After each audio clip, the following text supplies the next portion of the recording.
और आज के इस सुबह जिस विषय को लेकर के मैं आप लोगों के साथ में बात करना चाह रहा हूं, उसका शीर्षक जो है वो ये है कि what Jesus is doing right now currently, है ना। What Jesus is doing right now currently, यदि हिंदी में इसे कहें तो यीशु मसीह अभी हाल फिलहाल में क्या कर रहे हैं। यीशु मसीह अभी हाल फिलहाल में क्या कर रहे हैं, है ना। देखिए, बाइबल को हम कई बार एक ऐतिहासिक पुस्तक के रूप में देखते हैं और हमको लगता है कि बाइबल में पूरी इतिहास की बातें लिखी हुई है, ईसा पूर्व लिखी हुई है, ईसा के मृत्यु पश्चात लिखी हुई है। हम हमेशा ईसा मसीह, यीशु मसीह के बारे में, बीती हुई बातों के बारे में कि यीशु ने ऐसा करा, यीशु ने ऐसा करा, यीशु ऐसे हुए, यीशु ने चरनी में जन्म लिया, बैतलहम में जन्मे, कुंवारी मरियम के द्वारा जन्मे।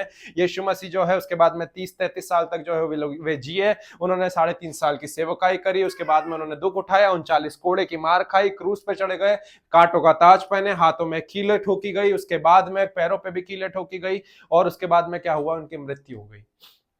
फिर उसके बाद में क्या हुआ, उसके बाद में यीशु मसीह जो है मुर्दों में से जी उठे, मुर्दों में से जी उठने के बाद में वो 40 दिन और 40 रात अपने चेलों को दिखते रहे, उन्हें स्वप्नों और दर्शनों में भी मिले, उन्हें बातचीत करा। 40 दिन 40 रात दिखने के बाद में क्या हुआ, प्रेरितों के काम की पुस्तक बताती है, पहला अध्याय पद संख्या 3 में, और वहां पर आगे की पुस्तक और घटनाक्रम बताता है कि 40 दिन 40 रात दिखने के बाद में यीशु मसीह का स्वर्गारोहण हुआ। आमीन, हालेलुया। और यीशु मसीह का स्वर्गारोहण हुआ तो उसके बाद में जितने लोग वहां पर थे वे लोग बोल रहे थे कि जिसे तुम ऐसे स्वर्ग में ऊंचा उठाते हुए जाकर के देख रहे हो, वो ही वापस बादलों में वापस आएगा। आमीन। तो हम लोगों को यीशु मसीह का इतना इतना इतना ब्रीफ बैकग्राउंड पता है कि हाँ, यीशु मसीह ने ऐसा करा, यीशु मसीह ने 5,000 को खिलाया, यीशु मसीह ने लाजर को जिंदा करा, यीशु मसीह ने बहुत सारे नाना प्रकार के आश्चर्य कर्म करे, यीशु मसीह ऐसे थे वैसे थे। हर एक चीज को हम जानते हैं और हम लोग समझते हैं, हम लोग हर बार इस चीज को बोलते भी हैं। हम लोगों को ये चीजें पता है कि what Jesus has done on this face of earth when he was ministering on this face of earth, कि यीशु मसीह जब इस पृथ्वी पर सेवा करने के लिए आए थे तो वो क्या करते थे, ये सारी चीजें हमें बहुत भली भांति पता है। आमीन, हालेलुया, है ना। He came on earth, he took our sins upon that cross and he died for us. Then he rose again, and then after he rose again, he was witnessing his disciples for 40 days and 40 nights, and then after that he got ascended unto the heaven, है ना। पर उसके बाद में क्या, उसके बाद में क्या, उसके बाद में इब्रानियों की पत्री में से यदि हम लोग जाकर के देखें तो इब्रानियों की पत्री हमें बहुत अच्छा एक इलस्ट्रेशन देती है कि यीशु मसीह ने जब स्वर्ग में उठा लिए गए तो उन्होंने क्या करा। यीशु मसीह जब स्वर्ग में उठा लिए गए तो स्वर्ग में जाने के बाद की कहानी क्या है। स्वर्ग में जाने की बात की कहानी यह है कि इब्रानियों 9 अध्याय पद संख्या 12 कहता है कि यीशु मसीह स्वर्ग में जैसे ही गए, जाते से ही उन्होंने जो आपके और मेरे पापों के एवज में जो अपना लहू बहाया था, उस लहू को उन्होंने उस करुणामय और अनुग्रहकारी सिंहासन के सामने उंडेल दिया। आमीन, हालेलुया। ये भी अभी भी मैं पिछली बातों का ही विवरण कर रहा हूं, पिछली घटनाओं का ही विवरण कर रहा हूं। इब्रानियों की पत्री 9वां अध्याय पद संख्या 12 इस बात को भली भांति हम लोगों को बताता है that he pours out his precious blood in the throne room of heavenly, है ना। उसने अपने उस लहू को, जो लहू यीशु ने आपके और मेरे पापों के लिए बहाया था, उस लहू को यीशु मसीह ने जब मुर्दों में से जी उठे तब वचन क्या बताता है। यदि हम लोग इस घटनाक्रम को ध्यान दें जो यूहन्ना में पाया जाता है, तो वहां पर उसके लिए, उसको ढूंढने के लिए,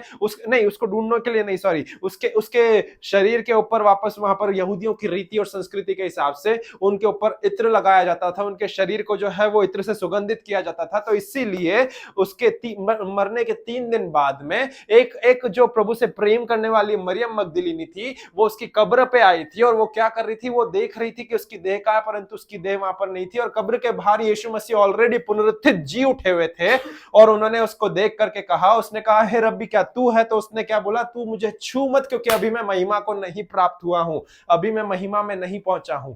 यीशु मसीह मृतकों में से जी उठने के बाद में, तीसरे दिन जी उठने के बाद में उस अनुग्रहकारी सिंहासन पे गए, स्वर्ग में गए, स्वर्ग में जाकर के अपने लहू को बहाया, और लहू को बहाने के बाद में फिर 40 दिन और 40 रात अपने चेलों को दिखते रहे। 40 दिन 40 रात दिखने के बाद में वचन बताता है कि वह स्वर्ग में उठा लिए गए। फिर क्या वचन, फिर उसके बाद में यदि 10वें अध्याय पे आए और उसकी 12वीं और 13वीं पद संख्या को देखें तो वहां पर भी यीशु मसीह का विवरण होते हुए बताता है कि वो एक ही बार में उस लहू के साथ में वहां पर पहुंचे और फिर पिता के दाहिने और जा करके विराजमान हो गए। ये 3 से 4 वर्ड्स जो है आपको और मुझे स्मरण होना बहुत जरूरी है प्रियो। सबसे पहला क्रूसिफिकेशन, अर्थात क्रूस पर चढ़ जाना, उसके बाद में मर जाना, फिर उसके बाद में रेजरेक्शन अर्थात पुनरुत्थान, पुनरुत्थान के बाद में एसेंशन मतलब स्वर्गारोहण, है ना। ये सारी चीजें जो आने वाला समय, अभी हम ईस्टर की तैयारी करेंगे, उन सभी चीजों के बारे में मैं आपको बता रहा हूं कि सबसे पहले क्रूसित किया जाना, क्रूसित किए जाने के बाद में गाड़ा जाना, गाड़े जाने के बाद में मुर्दों में से जी उठना, मुर्दों में से जी उठने के बाद में स्वर्ग पर चढ़ जाना, और स्वर्ग पर चढ़ जाने के बाद में क्या, पिता के दाहिनी ओर विराजमान होना। परमेश्वर पिता का एक बहुत ही अच्छा, अति वैभवशाली, बहुत बड़ा विशाल सिंहासन है, परंतु उसके दाहिनी ओर क्या है, यीशु विराजमान है ना। यीशु मसीह पिता का दाहिना हाथ है, वचन ये भी बताता है, he is the right hand of the heavenly, है ना। तो यीशु मसीह उस दिन से लेकर के जब यीशु स्वर्ग में उठा लिए गए, प्रेरितों के काम पहले अध्याय जहां पर 3 पद संख्या में हमको ये चीज देखने को मिलती है, तब से लेकर के आज की तारीख अर्थात 23 फरवरी 2025 तक, what Jesus is doing right now, what Jesus is doing right now currently, he is seated at the right hand of the heavenly. Amen. Hallelujah. यीशु आज तक की तारीख में क्या कर रहे हैं, वो पिता के दाहिनी ओर जाकर के विराजमान हो चुके हैं। यीशु पिता के दाहिनी ओर जाकर के विराजमान हुए तो क्या कर रहे हैं, वो वहां पर कोई चना मूंगफली नहीं खा रहे हैं, परंतु वो क्या कर रहे हैं, वहां पर वो कुछ विशेष कार्य कर रहे हैं। आज हम लोग इसी बात को समझेंगे और इसी बात के लिए हम लोग चर्चा भी करेंगे कि आखिर यीशु मसीह जो है, जब वो पिता के दाहिनी ओर जाकर के विराजमान हुए हैं, तो what he is doing once he got ascended into the heaven, है ना। जब एक बार वो स्वर्ग में चढ़े, तो स्वर्ग में चढ़ने के बाद में आज जब वो दाहिनी ओर विराजमान हुए हैं, तो दाहिनी ओर विराजमान होने का या स्वर्ग में जाने का उनका पर्पस क्या है, क्यों यीशु मसीह का स्वर्गारोहण हुआ। आमेन, हालेलुया, हालेलुया। हम लोग जाएंगे जल्दी से, वचन में से जाएंगे और निकालेंगे यूहन्ना रचित सुसमाचार उसका 14वां अध्याय और उसकी पद संख्या 2 को पढ़ेंगे हम लोग। Gospel of John chapter 14 verse 2, वचन बताता है, मेरे पिता के घर में बहुत से रहने के स्थान है, यदि ना होते तो मैं तुमसे कह देता, क्योंकि मैं तुम्हारे लिए जगह तैयार करने जाता हूं। यीशु मसीह का आज का प्रमुख सवाल, ब्रेकिंग न्यूज, यीशु मसीह का स्वर्गारोहण करने का क्या कारण था, यीशु का स्वर्ग में उठा लिया जाने का क्या कारण था, यीशु मसीह आखिर क्यों स्वर्ग में उठा लिए गए। यीशु मसीह तो परमेश्वर थे, यीशु मसीह तो राजाओं के राजा थे, यीशु के लिए कोई भी बात असंभव नहीं थी। फिर आखिरकार क्यों यीशु मसीह इस पृथ्वी पर ही नहीं रह गए, पर क्यों स्वर्ग में उठा लिए गए? क्योंकि वचन बताता है कि मेरे पिता के घर में बहुत से रहने के स्थान है, यदि ना होते तो मैं तुमसे कह देता, क्योंकि मैं तुम्हारे लिए जगह तैयार करने जाता हूं। यीशु का स्वर्ग में जाना क्यों अनिवार्य था? आपके और मेरे लिए जगह तैयार करने के लिए। आपके और मेरे लिए यीशु मसीह इस समय पर स्वर्ग में खाली हाथ, जैसा मैंने फिर से बोला कि यीशु मसीह ने कोई बड़ा सारा कोई टीवी थिएटर या बड़ी सी स्क्रीन नहीं लगा ली है कि चलो पॉपकॉर्न खाएं, चलो मूंगफली चने खाएं और एकदम एंटरटेनमेंट करें। नहीं नहीं नहीं नहीं नहीं, he is sitting at the right hand of the heavenly, but along with that he is doing something much more specific and much more important. And what is that? English Bible बहुत अच्छे से बोलती है, there is more than enough room in my father's house. If this were not so, would I have told you that I am going to prepare a place for you.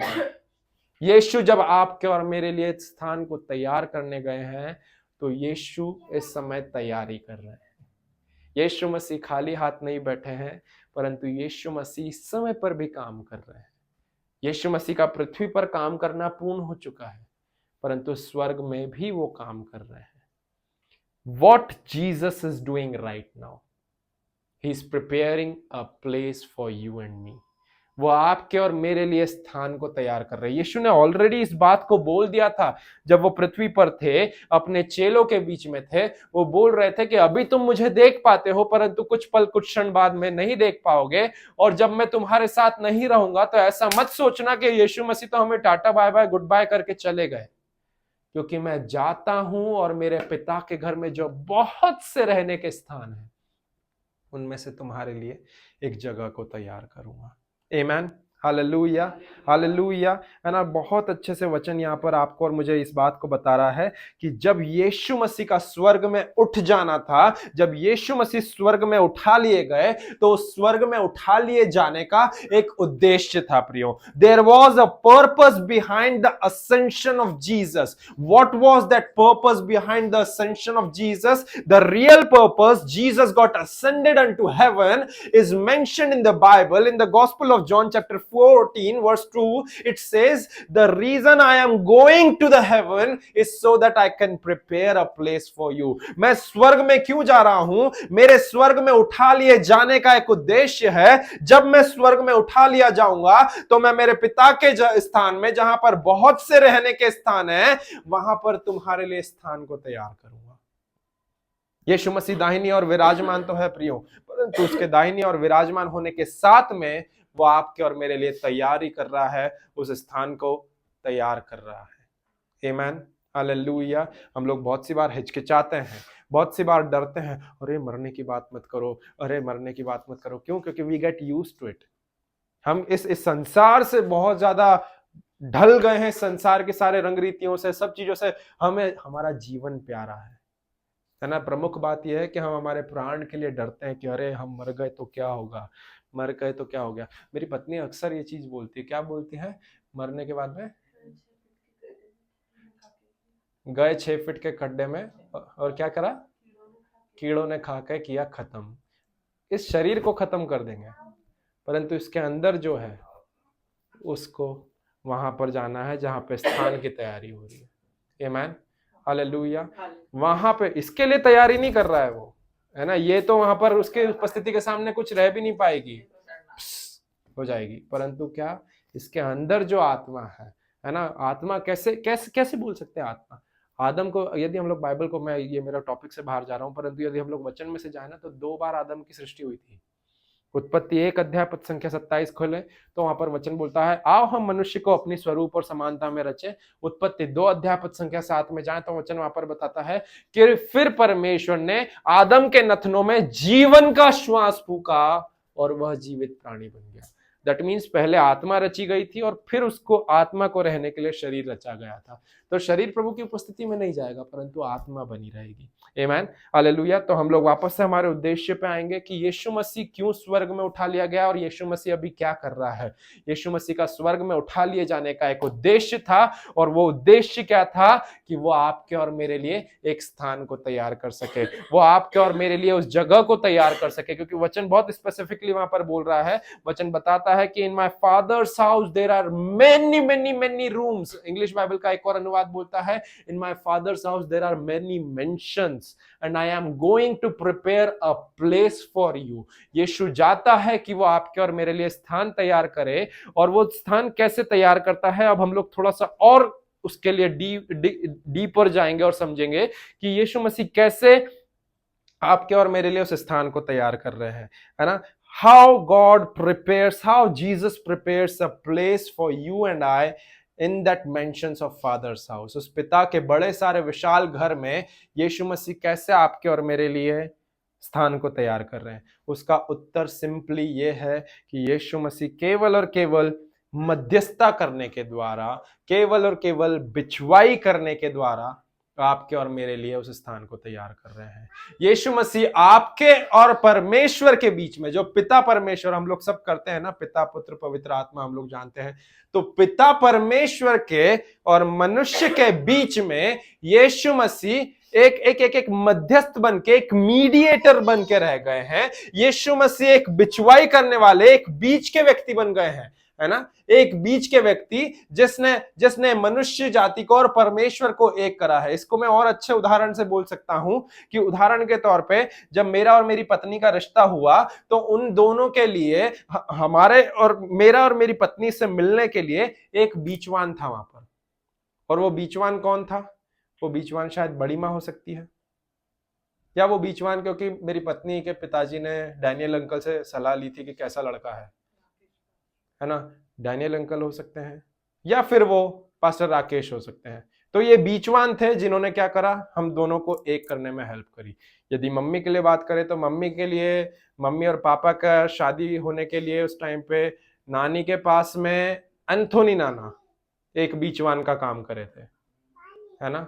Anthony नाना के through mummy और पापा का रिश्ता हुआ था। तो ठीक उसी प्रकार जैसे मम्मी और पापा का रिश्ता के समय पे एक बीचवान थे, मेरे और कैरन के रिश्ते के समय पर एक बीचवान थे, ठीक उसी प्रकार पिता परमेश्वर और मनुष्य के बीच में भी एक बीचवान है जो बिचवई करते हैं, और उसके साथ में वो एक मध्यस्थ है जो आपके और मेरे लिए मध्यस्थता करते हैं, और उनकी मध्यस्थता करने ही के द्वारा आपके और मेरे लिए वह उस स्वर्गीय स्थानों में स्थान तैयार करते हैं।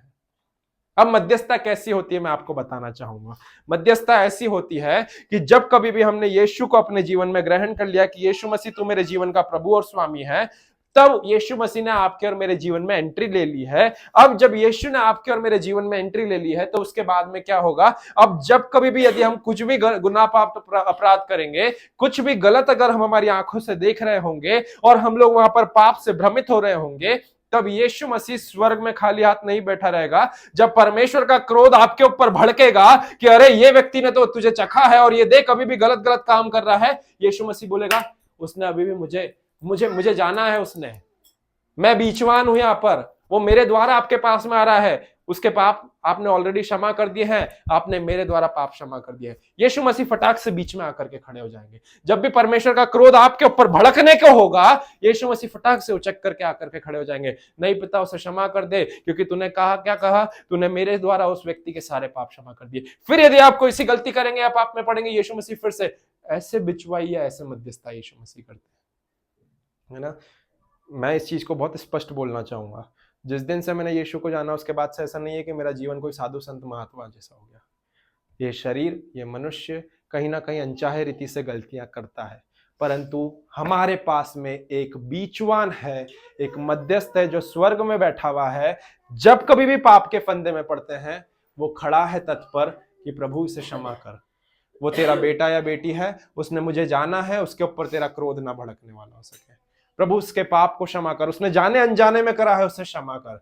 ऐसे यीशु मसीह बिचवाई कर रहे हैं, ऐसे यीशु मसीह बिचवान बन गए हैं, ऐसे यीशु मसीह आपके और परमेश्वर के रिश्ते के बीच में एक मध्यस्थ बन गए हैं, जो खुदा के क्रोध को ठंडा कर देता है और आपको परमेश्वर प्रेम की दृष्टि से देखता है। और ना केवल इतना ही सही, परंतु उसके साथ में जब यीशु मसीह बिचवाई कर रहे हैं, जब बीच में आके खड़े हो गए हैं, तो उनका बिचवाई किया जाना, उनका इंटरसेशन किया जाना, उनकी बिचवाई करने के द्वारा आपका स्वर्ग में एक बिल्डिंग तैयार हो रहा है, आपके प्लॉट पे कंस्ट्रक्शन हो रहा है।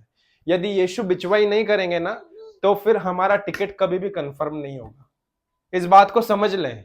If Jesus will not be interceding right now in the heaven, then there will be no reservation for us in that heavenly mansion.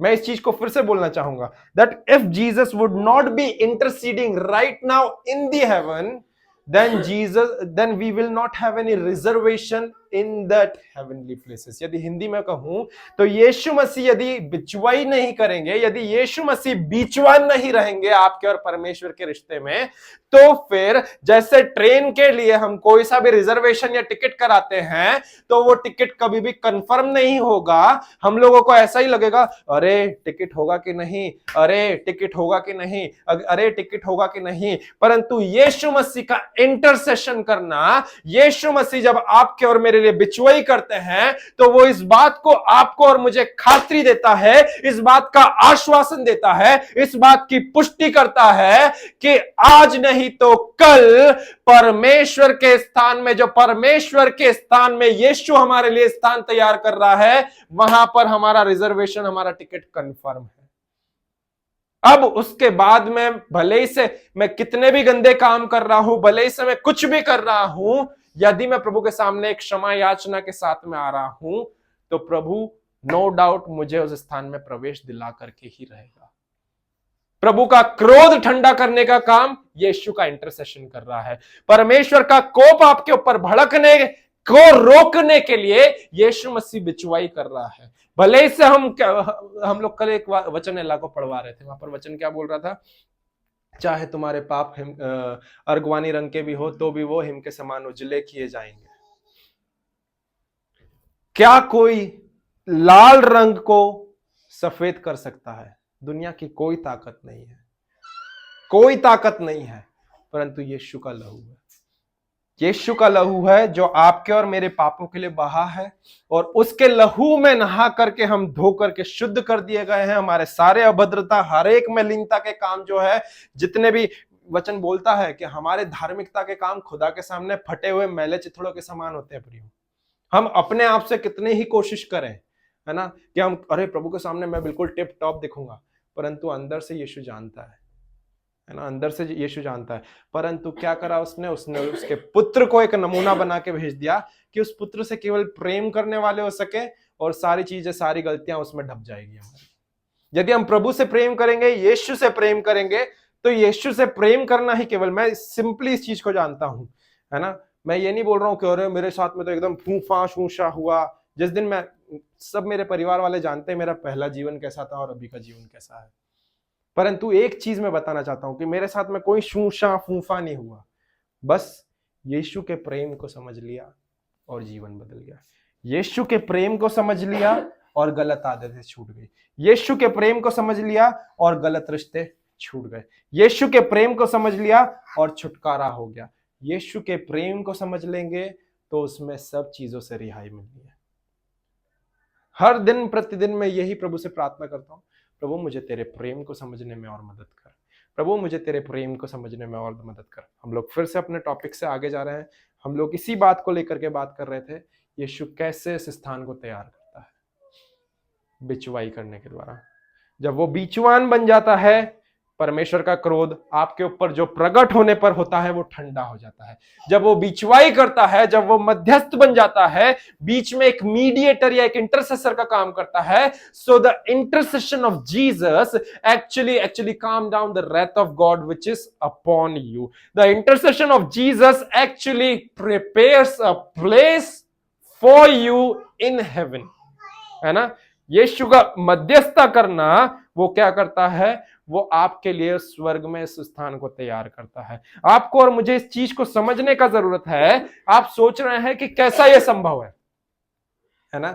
जब यीशु मसीह एक स्वर्ग सिंहासन पे विराजमान है, तो भला कैसे यह संभव है कि उसके बिचवाई करने के द्वारा एक स्थान तैयार हो रहा है। एक बिचवाई करने के द्वारा, एक बीचवान बन जाने के द्वारा यह कैसे संभव है कि एक स्थान तैयार हो रहा है। इस बात को समझें, थोड़ा सा गहरा रहेगा परंतु समझने की जरूरत है कि सपोज ये यीशु है, मैं पिता हूं, बॉटल ये जो है वो यीशु है जो मेरे दाहिने और विराजमान है ना। ये बॉटल जो है वो यीशु है और मैं पिता हूं। अब यहां पर एला जो मेरी बेटी है, उसने एक बहुत गंदा काम करा है। अब यहां पर एला के ऊपर मैं गुस्सा हूं और उससे क्या करने जा रहा हूं, उसे दंड देने या उसे एक फटका मारने के लिए ही जा रहा हूं, परंतु तुरंत यीशु मसीह बीच में आकर के कि वो बच्ची जो है वो मुझसे प्रेम करती है, यहां पर बैठ गए, तो जब मैं उससे मारने के लिए हूं मैं रुक जाऊंगा। ये तो मेरे बच्चे से प्रेम करती है, ये तो मेरे बेटे से प्रेम करती है, तो क्या मैं इसका स्थान जो यीशु तैयार कर रहा है उससे कैंसिल कर दूं? नहीं, क्योंकि ये व्यक्ति इसका क्या बोलते हैं, सपोर्ट कर रहा है। कई बार ऐसा होता है ना कि हमारा सपोर्ट करने के लिए, हमारी साइड लेने के लिए कोई आ जाता है। वचन क्या बोलता है, if God is for us then who can be against us. यदि परमेश्वर हमारी ओर है तो कौन हमारा विरोधी हो सकता है। जब कभी भी प्रभु, आप, यीशु मसीह का यही रोल है प्रियो, बहुत अच्छे से आपको और मुझे समझने की जरूरत है कि यीशु मसीह आपके और परमेश्वर पिता के रिश्ते के बीच में खड़ा हुआ है, और कभी भी यदि आपसे जाने अनजाने में कोई गलती, गुनाह, पाप, अपराध हो जाता है, तो प्रभु के क्रोध को डायरेक्ट आपके ऊपर प्रकट नहीं होने देता। आपकी वो कोई रजिस्ट्री जो स्वर्ग में हुई है वो किसी और के नाम पे ट्रांसफर नहीं कर देता, परंतु वो क्या करता है, यीशु मसीह में उसे होकर के देखने लग जाता है कि अच्छा, नोएल ने ऐसी गलती करी है, ये सब करा है, परंतु नोएल अभी भी प्रभु से प्रेम करता है, प्रभु से प्रेम करता है, यीशु से प्रेम करता है, इसीलिए मैं इसे माफ करता हूँ। एस्तर ने गलती करी है, एस्तर ऐसा ऐसा करा है, फिर भी अरे एस्तर तो प्रभु से प्रेम करती है। मनु नानी ने ऐसा ऐसा करा है, अरे फिर भी ठीक है, प्रेम करती है। अग्गू नानी ने ऐसा करा है, रब्बो ने ऐसा करा है, पूसी मौसी ने ऐसा करा है, सोनू ने, सोना ने ऐसा करा है, यीशु मसीह में होकर के परमेश्वर पिता देखता है, और इसीलिए उसका क्रोध डायरेक्टली आपके और मेरे ऊपर नहीं आता, परंतु ठंडा पड़ जाता है, और जो स्थान या जो रिजर्वेशन या जो बुकिंग ऑलरेडी हुई है वो कैंसिल नहीं हो जाती, परंतु वो कंफर्म बनी रहती है। वो कंफर्म पता है कैसे बनी रहती है? केवल निरंतर प्रेम करने के द्वारा। प्रेम करते रहेंगे तो टिकट कंफर्म रहेगा, प्रेम नहीं करेंगे तो फिर हो सकता है कि टिकट कंफर्म हो या ना हो, या तो फिर हमारे पड़ोसी के लिए ट्रांसफर हो जाए, है ना। जाएंगे, पिता मेरा नाम, पिता मेरा नाम। वचन क्या बोलता है कि क्या हमने तेरे नाम से ऐसा नहीं करा, क्या तो हमने तेरे नाम से वैसा नहीं करा। परमेश्वर क्या बोलता है? मैं तो तुम्हें जानता तक नहीं। प्रेम करना बहुत इंपॉर्टेंट है। आमीन, हालेलुया। तो आप ऐसा ना सोचें, है ना, कि ये सारी चीजें में भला कैसे यीशु मसीह जो है बिचवाई करने के द्वारा, वो उसकी बिचवाई है, उसका बीचवान होना ही है जो आपके स्थान को जो स्वर्ग में वो प्रिपेयर कर रहा है उसको निर्धारित किए हुए है। यदि वो बीचवान होकर के खड़ा नहीं होगा, यदि आप बोलेंगे मैं यीशु को नहीं जानता, मैं यीशु से प्रेम नहीं करता, यीशु बोलेगा मैं भी तुम्हें नहीं जानता, मैं भी तुमसे प्रेम नहीं करता। जब प्रभु का क्रोध आपके ऊपर आएगा, आपके ऊपर पड़ेगा, आप सड़ेंगे, नरक में सड़ेंगे, और आपका जो स्थान था वो किसी और के लिए नाम पे ट्रांसफर हो जाएगा और तैयार हो जाएगा। बहुत सिंपल सा लॉजिक या कंसेप्ट है प्रियो। तो यीशु मसीह क्या कर रहा है? वो स्थान तैयार कर रहा है। अब आते हैं इसके और एक अगले गहरे पायदान पे, और वो ये है कि यीशु मसीह जब स्थान तैयार कर रहा है तो कैसे वो स्थान तैयार कर रहा है, और जब यीशु मसीह स्थान को तैयार कर रहा है तो वो उसकी मध्यस्थता जो है वो कैसे प्रभु के सामने कार्य करती है। एक बात आपको और मुझे समझने की जरूरत है प्रियो, कि यीशु मसीह जब मध्यस्थता कर रहा है, और मध्यस्थता के साथ में जब यीशु ने वचन में कहा कि मैं जाता हूं और तुम्हारे लिए स्थान तैयार करता हूं, दैट डजंट मीन्स कि यीशु मसीह जो है वो एक मजदूर बन जाएगा और गेती फावड़े और तगारी लेकर के अब आपके और मेरे लिए स्वर्ग में जो है काम करने लग जाएगा। यीशु मसीह ऐसा बिल्कुल भी नहीं करेंगे। यीशु मसीह को वहां पर दिन भर की मजदूरी नहीं मिलेगी, यीशु मसीह को वहां पर सीमेंट नहीं मिलेगी, यीशु मसीह को वहां पर गिट्टी नहीं मिलेगी, कोई कुछ भी नहीं मिलेगा। परंतु यीशु मसीह का स्वर्ग में उठा लिए जाने के बाद में केवल और केवल एक काम है, पिता के दाहिनी और विराजमान होना, और दाहिनी और विराजमान होकर के केवल मध्यस्थता करना, केवल बिचवाई करना, और उसके बिचवाई किए जाने के द्वारा, उसके मध्यस्थ बने जाने के द्वारा यीशु के पास में और अन्य अन्य कर्मचारी हैं इस कार्य को ढोने के लिए। कोई बता सकता है उन कर्मचारियों का नाम? स्वर्गदूत। स्वर्गदूत हैं जो यीशु के एक आदेश पर आपके उस बंगले को तैयार कर रहे हैं। यीशु मसीह यहां पर मध्यस्थता कर रहा है, नोएल के लिए मध्यस्थता कर रहा है। परमेश्वर और यीशु का वाद विवाद चल रहा है, ऐसा ऐसा करा, ऐसा ऐसा करा। यीशु मसीह बोलते हैं परंतु नोएल मुझसे प्रेम करता है। और यहां पर जब स्वर्गदूत यीशु मसीह की उस वैभव वाली आवाज को पिता के साथ में आर्ग्यूमेंट करते हुए, आर्ग्यूमेंट नहीं बोलूंगा परंतु बात करते हुए या कॉन्वर्सेशन करते हुए सुन रहे हैं, तो स्वर्गदूत इस बात को जान रहे हैं कि ये जो हमने बंगला बनाने का ठेका ले रखा है, इस बंगले को एक व्यक्ति के लिए बनाया जा रहा है जिसका नाम नोएल है। वो अभी भी अपने पृथ्वी काल के समय पर प्रभु से प्रेम करता है। एस्तर के लिए बनाया जा रहा है, वो हर एक दिन प्रभु के साथ में प्रेम करने के साथ में जीती है। वो परमेश्वर उस एस्तर के नाम को लेकर के यीशु के साथ में वहां पर बातचीत कर रहा है, नानियों के लिए करके यीशु मसीह बातचीत कर रहा है। तो आपको और मुझे इन सब चीजों से ये बात समझ में आती है कि यीशु मसीह स्वयं ही वहां पर दिहाड़ी नहीं कर रहे कि चलो मैं गेती फावड़ा ले और चालू हो जाऊं। यीशु मसीह के एक आदेश पर एक विशाल स्वर्गीय सेना तैयार बैठी है आपके बंगले को तैयार करने के लिए। वे उसके स्वर्गदूत हैं जो उस कार्य को अंजाम देते हैं। यीशु मसीह स्वयं नहीं करते हैं।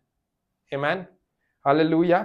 कभी भी यीशु मसीह स्वयं इस चीज को नहीं करेंगे, है ना। आपको और मुझे समझ में आ जाना चाहिए कि मध्यस्थता की क्या सामर्थ्य प्रियो। अभी तक में सबसे पहली बात, जब मध्यस्थता होना चालू होती है तो मध्यस्थता की सबसे पहली सामर्थ्य यह है कि वो कैसे भी करके पिता के हृदय को मोड़ करके रख देती है। वो कैसे भी करके पिता को कन्विंस कर लेती है। पिता को कन्विंस करने में हिंदी क्या वर्ड होगा कन्विंस करने का? पिता को मना लेती है। पिता यदि आपके ऊपर क्रोधित है ना, मेरे साथ में कई बार ऐसा होता था जब छोटा था। पापा कई बार मुझ पर गुस्सा होते थे, और क्या होता था, जब गुस्सा होते थे या मारने या तत्पर होते थे, मम्मी जो है एक प्रकार से बिचवान का काम करती थी और पापा के क्रोध को ठंडा करती थी। मम्मी यीशु मसीह के जैसे काम करती थी। कई बार हमारे साथ में ऐसा हुआ है, हमारी माएँ हमारे लिए एज अ सपोर्ट सिस्टम आ जाती है, हमारा सहारा या हमारी बीचवान बन जाती है, और क्या करती है, पिता के क्रोध को ठंडा करती है ना।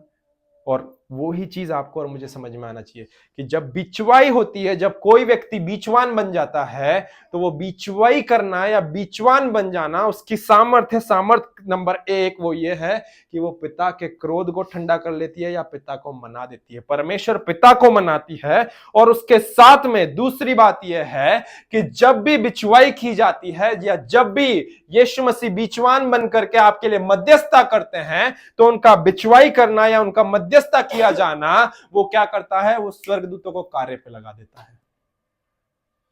वो स्वर्गदूतों को कार्य पे लगा देता है कि जाओ स्वर्गदूतों, क्या करो, स्वर्ग में बड़े बड़े जो है खंबे या पिलर या स्तंभ लेकर के जाओ और उस व्यक्ति के लिए एक बड़ा सारा महल बनाओ, इस व्यक्ति के लिए, ब्रियला के लिए एक बड़ा सा महल बनाओ, कैरन के लिए एक बड़ा सा महल बनाओ। उसके लिए मैंने तुमको इस समय पर नियुक्त करा है, तुम्हें इस चीज का ठेका दिया है मैंने कि अब तुम्हें इस पूरे बिल्डिंग को बना करके तैयार करना है। उसके आने के दिन नजदीक आ रहे हैं, वो इस व्यक्ति जो है वो यहां पर आने वाला है और उसका गृह प्रवेश होगा। मैं जस्ट इमेजिन करता हूँ ना, हम लोग अभी इस चीज को सोच कर कहते हैं अरे क्या होगा क्या होगा, परंतु इस कहानी में उन लोगों को फिट करके देखिए जिन्हें हमने खोया है। जिस दिन हम वो यहाँ से मरे हैं या यहाँ से गए हैं, हम तो चले गए चले गए चले गए, समझ सकते हैं, मैं उस चीज का मजाक नहीं उड़ा रहा हूँ कि अरे हमारे बीच में से चले गए, उनकी भौतिक उपस्थिति, उनकी यादें हमको सताती है या सारी चीजें, परंतु उनके लिए ये सारी चीजें मायने नहीं रखती, क्योंकि यहाँ पर भले से एक छोटी सी झोपड़ी में या छोटे से घर में रहते हैं, यदि वे यीशु को प्रेम करते हुए वहां पर गए हैं, उनका वेलकम होगा और उनके लिए इतने छोटे से घर के बजाय एक ऐसा बड़ा सारा घर होगा, एक इतना बड़ा वैभवशाली महल होगा जिनकी उन्होंने पृथ्वी में कभी कल्पना ही नहीं करी थी। वो इस संसार के सारे सुख चैन आराम भोग विलास अभिलाषा इन सब चीजों से दूर हो करके वे लोग उस जगह पर गए जहां पर कभी भी लाइट नहीं जाती है, जहां पर कभी भी डेटा बैलेंस रन आउट नहीं होता है, जहां पर एक दूसरे के हालचाल नहीं, जहां पर कोई भोजन रात में क्या बनाना है, दिन में क्या करना है क्या नहीं, ये सारी चीजें साइड में हट जाती है। और वो उस महल में जो यीशु के कहने पर स्वर्गदूतों ने तैयार करा एक आलीशान महल के उस स्थान में रह रहे हैं। हम लोग यहां पर उनके लिए रोते हैं, शोक मनाते हैं, परंतु फिर भी मसीह लोगों में से कई लोग ऐसे रहते हैं, प्रभु ये व्यक्ति मर गया, तुझे धन्यवाद देते हैं। हम बोलते हैं कई बार, क्यों बोलते हैं, क्योंकि उस साइड पिक्चर कुछ और है ना। यहां पर संसार से जब हम जाते हैं तब हमारे लिए बहुत, हमारे रिश्तेदार परिजन जो पीछे छूट जाते हैं उनके लिए बहुत डिफिकल्ट टाइम होता है, परंतु उनके लिए वहां पर बहुत ही आनंदित एक ग्रैंड वेलकम होता है। जैसे कोई भी सिनेमा घर में हीरो की एंट्री नहीं होती है पर्दे पर, ठीक उसी प्रकार ऐसे कि अरे वो व्यक्ति जिसको यहाँ पर तिरस्कृत किया जाता है, जहां पर इसका यहाँ पर कोई आदर नहीं, कोई सम्मान नहीं होता, जब वो वहां पर अपने कदमों को रखता है, वहां पर लोग, वहां पर स्वर्गदूत उसके लिए ताली बजाते हैं, लोग उसको वाओ ये आ गया है व्यक्ति, वो लोग बोलते कि अरे हमने इस व्यक्ति के लिए इस पूरे महल को तैयार करा था, ये व्यक्ति की एंट्री हुई है। वो कितना ही महिमामय एक समय या पल होगा, उस चीज की कभी कल्पना करके देखें। जो भी हमसे प्रेम करने वाले प्रभु में सोए हैं, मेरी बुआ सोई, नाना सोए, नागदा वाले नाना सोए, यदि यीशु से प्रेम करते करते सोए हैं, चीजें वहां की कुछ अलग ही रही होगी, वहां की चीजें कुछ अलग ही रही होगी और वहां की चीजें इन सब चीजों से कवर कर चुकी होगी। तो आपका और मेरा जब यीशु मसीह बिचवाई करते हैं या मध्यस्थ बन जाते हैं, जब यीशु मसीह ऐसा करते हैं ना प्रियो, तो वो पिता के दिल को मना लेता है और दूसरा वो स्वर्गदूतों को काम पे लगा देता है, आपके और मेरे लिए एक बड़े उस विशालकाय महल को तैयार करने वाले हो सके, है ना। यीशु मसीह के पास में ऑलरेडी वो स्वर्गदूत हैं उस काम को ढोने वाले, उस बोझ को ढोने के लिए उस स्वर्गदूत हैं। यीशु मसीह स्वयं कभी भी खुद से जो है गेती फावड़ा लेकर के चालू नहीं हो जाएंगे, क्योंकि उनका काम क्या है, पिता के दाहिने और विराजमान रहना और मध्यस्थता करते जाना। परंतु इसके साथ में जब वो मध्यस्थता या बिचवाई कर रहे हैं, तो वो उनकी आवाज स्वर्गदूतों के कानों में पड़ रही है और वो उस काम को अंजाम दे रहे हैं। वो अभी भी स्थान पर विराजमान है, परंतु उनके एक आदेश में स्वर्गदूत गिब्राइल जाओ काम पे लग जाओ, स्वर्गदूत उतनेल जाओ इस काम पे लग जाओ। मैं केवल काल्पनिक नाम बोल रहा हूं आप लोगों को, है ना। परंतु ऐसे कुछ कार्य होते हैं प्रियो, ऐसे सारी चीजें होती है। आपको और मुझे समझना है इस बात को कि यीशु का मध्यस्थता करने का क्या रोल है, यीशु मसीह आज के इस दिन में क्या कर रहे हैं। उदाहरण के तौर पे यदि मैं बताऊं तो आप और मैं इस चीज को समझ सकते हैं कि कैसे बताऊंगा मैं आपको। Thank you Jesus. हम लोगों ने, सब ने हमारे घर को बनते हुए देखा है। कितने लोगों ने देखा है ना, हमारे घर को बनते हुए देखा है।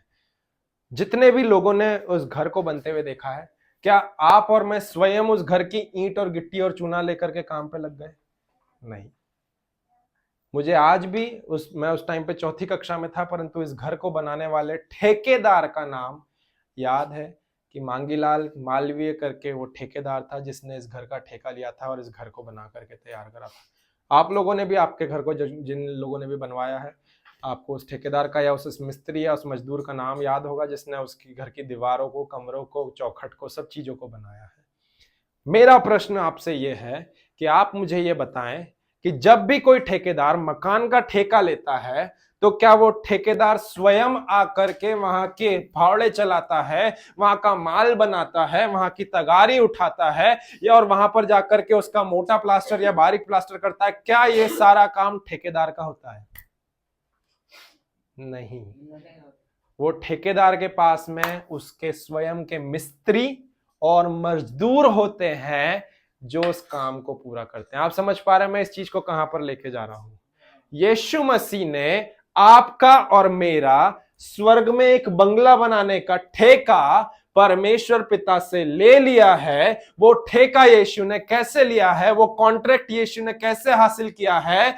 वो कॉन्ट्रैक्ट यीशु मसीह ने इंटरसेशन करने के द्वारा, बीचवाई करने के द्वारा, बीचवान बन जाने के द्वारा, मध्यस्थता करने के द्वारा यीशु ने वो कॉन्ट्रैक्ट लिया है। और जब यीशु मसीह उस बात को, उस महल को बनाने का ठेका लिए हैं, दैट मीन्स वो ठेकेदार स्वयं जाकर के वहां पर कुछ सब चीजें नहीं करेगा, परंतु उसके मजदूर हैं, उसके जितने भी मिस्त्री हैं, वो लोग जाकर के करेंगे, अर्थात स्वर्गदूत। स्वर्गदूत को बाइबल जो है वो सेवा टहल करने वाली आत्मा के रूप में भी संबोधित करता है। They are the ministerial spirit. वो सेवा टहल करने वाली आत्मा है। वो सेवा टहल केवल मनुष्य के लिए नहीं, परंतु परमेश्वर की ओर से निर्धारित करी गई है कि वो स्वर्ग में भी परमेश्वर की सेवा टहल करने वाली हो सके। समझ पा रहे हैं आप इस चीज को?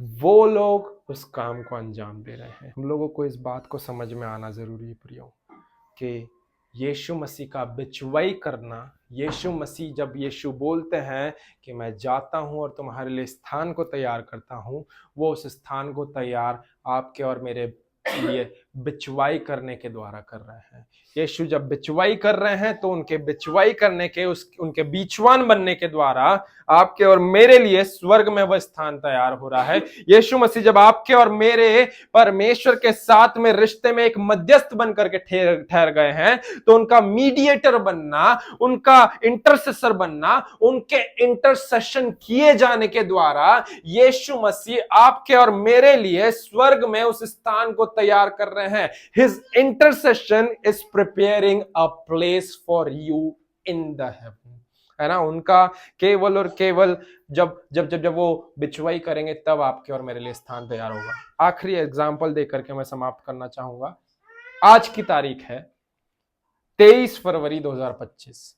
उदाहरण के तौर पे हम जानते हैं हर एक दिन कोई ना कोई मरता है, कोई ना कोई जीता है, किसी का जन्म होता है। आज के दिन जितने भी प्रभु से प्रेम करने वाले जो सोएंगे या मरेंगे, यीशु मसीह के पास में ऑलरेडी उनके लिए एक लिस्ट तैयार है। यीशु मसीह आज क्या कर रहे हैं, हमारे संदेश का शीर्षक है what Jesus is doing right now. यीशु के पास में एक लिस्ट तैयार है। मैं जानता हूं कि आप लोग अपना नाम इस लिस्ट में नहीं चाहेंगे आज के इस दिन में, परंतु फिर भी मैं उस चीज को एक अपने हेल्दी वे में लेना चाहूंगा कि सपोज फॉर एन एग्जांपल से रोनाल्ड का नाम है, ठीक है, इतनी बजे रोनाल्ड यहाँ पर आएगा, ऐसा ऐसा होगा, ये होगा, वो होगा। यीशु मसीह के पास में रोनाल्ड के बाद में इसका नाम है, उसके बाद में रमेश, सुरेश, आकाश, ये वो उसके बाद में बहनों में से सपना, संगीता, सुनीता, ये वो सबके नाम तैयार हैं।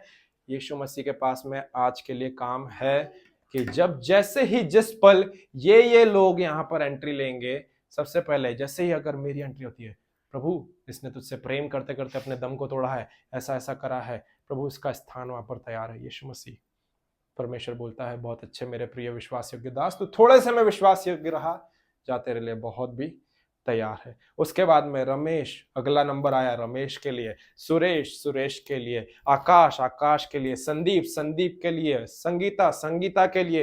यीशु मसीह के पास में आज के दिन में क्या काम है करने के लिए? बिचुआई। एक के बाद एक जब कोई भी व्यक्ति जा रहा है संसार से, उनका वहां पर एक बहुत बड़ा वेलकम हो रहा है और उनका वहां पर गृह प्रवेश हो रहा है। गृह प्रवेश हो रहा है। Even right now in this moment Jesus is working as an intercessor. मैं आप लोगों को कहूंगा कि यीशु मसीह का आज का क्या काम है? आपके और मेरे लिए बिचवाई करना, आपके और मेरे लिए पिता के सामने बीचवान बन जाना। जब भी पिता के सामने खड़े होंगे, यीशु मसीह आपके और मेरे लिए, इब्रानियों का लिखने वाला ही कहता है कि हमारे लिए एक ऐसा वकील तैयार है जो हमारा मुकदमा लड़ रहा है। यीशु हमारा वकील है प्रियो, यीशु हमारा चरवाहा है। ये सारी चीजें, इन सब चीजों के साथ में वो आपका और मेरा केस पिता के साथ में उस सुप्रीम से भी ऊपर कोर्ट वाली में लड़ रहा है। और वो लड़ रहा है तो ये बात आपको और मुझे जानना जरूरी है कि वो कोई सा भी केस हारता नहीं, ऐसा हुआ ही नहीं है। वो सारे केसेस जीतता है। वो सारे केसेस जब जीतता है, उसके बीचवाई, उसकी दलीलें जो वो पेश करेगा, वो दलीलें आपके और मेरे पक्ष में होंगी। और जब हमारे पक्ष में होंगी तो वो वचन जो यीशु कहते हैं, है ना, हम लोग वापस से उस वचन को निकाल करके पढ़ेंगे और समाप्ति पे जाएंगे। 14 अध्याय पद संख्या 2, मेरे पिता के घर में बहुत से रहने के स्थान है, यदि ना होते तो मैं तुमसे कह देता। तुम्हारे लिए मेरे पास कोई जगह नहीं है, मैं ऐसा कह देता। उदाहरण के तौर पे यदि अभी हमारा कुंभा जो है मम्मी और पापा की फैमिली को मिला करके मुश्किल से 60 या 70 लोगों का है, अगर हमारे घर की उतनी फैसिलिटी है कि हम 60-70 लोगों को होस्ट कर सकते हैं, हम बोलेंगे। यदि नहीं है, हम बोल देंगे कि हमारे पास में इससे ज्यादा लोगों को रुकाने की जगह नहीं है। हम आपको पहले ही कह दे रहे हैं, हम आपकी व्यवस्था कहीं और करेंगे, आप उस चीज से बुरा ना माने। ठीक उसी प्रकार यीशु क्या बोल रहा है? मेरे पिता के घर में बहुत से रहने के स्थान है। सारी मनुष्य जाति भी यदि उस स्थान में पहुंच जाए तो भी बहुत से रहने के स्थान है। अंग्रेजी बाइबल बोलती है, there is more than enough room in my father's house. यदि ऐसा ना होता तो मैं तुमसे कह देता, क्योंकि मैं तुम्हारे लिए जगह तैयार करने जाता हूं। यीशु मसीह गए स्वर्ग में जगह तैयार करने। वो अभी भी हर एक व्यक्ति के लिए जो इस पल 23 फरवरी 2025 के दोपहर 12:35 पे अपने प्राण को त्यागा है और प्रभु से प्रेम करते करते प्राण को त्यागा है, उसके लिए वहां पर टिकट कंफर्म हो चुका है। एक पल में वो यहां से वहां पर गया, जीवन की पुस्तक में उसका नाम मिला, जीवन की पुस्तक में नाम मिला, उसको प्रमोट कर दिया गया कि जाओ तुम महिमा में जाओ, तुम्हारे लिए उस वाले कोठी में जाकर के इतना बड़ा विशालकाय महल तुम्हारे लिए है। मैं सच में बोलना चाह रहा हूं, हम यदि हमारे प्रियजन को खोए हैं, हम जानते हैं कि वो प्रभु से प्रेम करते करते गए हैं। मैसी नाना गए हैं, महल में है। ईश्वरदान नाना गए हैं, महल में है। डेनिस चाचा गए हैं, यदि प्रेम करते हुए गए हैं, एक बड़े महल में है। क्योंकि ये बाइबल उस बात का आपको और मुझे तसल्ली देती है, दिलासा नहीं देती, तसल्ली देती है ना, आपको और मुझे, क्योंकि इसमें जो भी चीजें लिखी है वो कोई झूठ नहीं है। कितने ही प्रिय जो हमारे बीच में से चले गए हैं, परमेश्वर के स्थान में यदि उन्होंने प्रभु को जाना है, प्रभु से प्रेम करते करते गए हैं, उनके लिए वो स्थान वहां पर ऑलरेडी है और वो वहां पर ऐश और आराम से रह रहे हैं। और वहां पर कोई एक्सपायरी डेट नहीं है। यहाँ की एक्सपायरी डेट आ गई और निकल ली है, परंतु वहां पर हमेशा हमेशा हमेशा हमेशा हमेशा कोई अंत नहीं ऐसे स्थान पर है जहां पर आज नहीं तो कल हमको भी जाना है। तो इसीलिए उससे डरे नहीं, भयभीत ना हो, परंतु उससे उत्साहित हो जाएं। जिस दिन भी एंड आएगा, यहाँ से भले से रिश्तेदारों को रोते हुए अलविदा करेंगे, परंतु वहां पर सब लोग हंसते हुए, खुशियां मनाते हुए और बड़ा सारा ग्रैंड वेलकम करते हुए आपके और मेरा स्वीकार करेंगे या स्वागत करेंगे। और जब वो स्वागत करेंगे तो यीशु मसीह वहां पर आपके और मेरे लिए केस लड़ते हुए, उस केस में जीतते हुए आपके लिए आपको वो बड़ा सारा महल का रास्ता दिखा देगा कि वो वाले जगह पर मुड़ो और वहां पर जाओ, वो तुम्हारे लिए मैंने जगह को तैयार कर रखा है।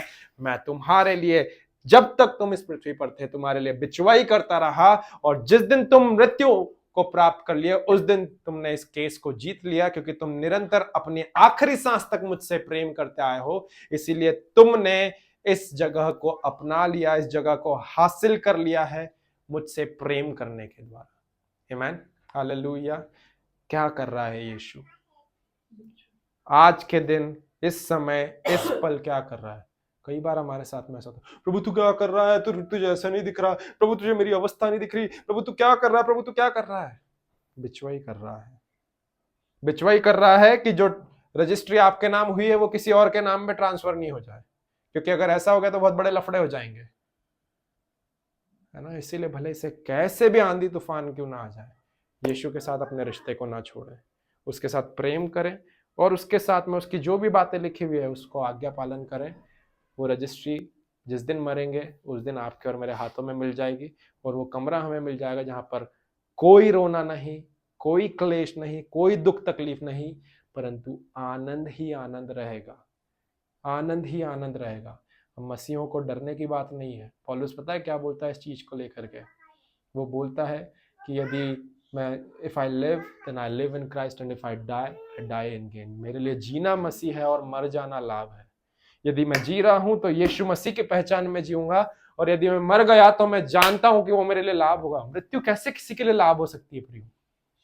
ऐसे लाभ हो सकती है क्योंकि ये संसार में भले से छोटी सी झोपड़ी में रह रहे हो, इस संसार में भले से 2 रोटी कम खाने को मिल रही है, और संसार में भले से हमको नाना प्रकार की दुख तकलीफ क्लेश हो, या कुछ दर्द हो, या कुछ जकड़न हो, या तमाम घातक बीमारियां हो जो हमें परेशान करती है, जो हमारे रातों की नींद हमसे छीन लेती है, परंतु वहां पर ये सारी चीजों से हम मुक्त रहेंगे। आमीन, हालेलुया।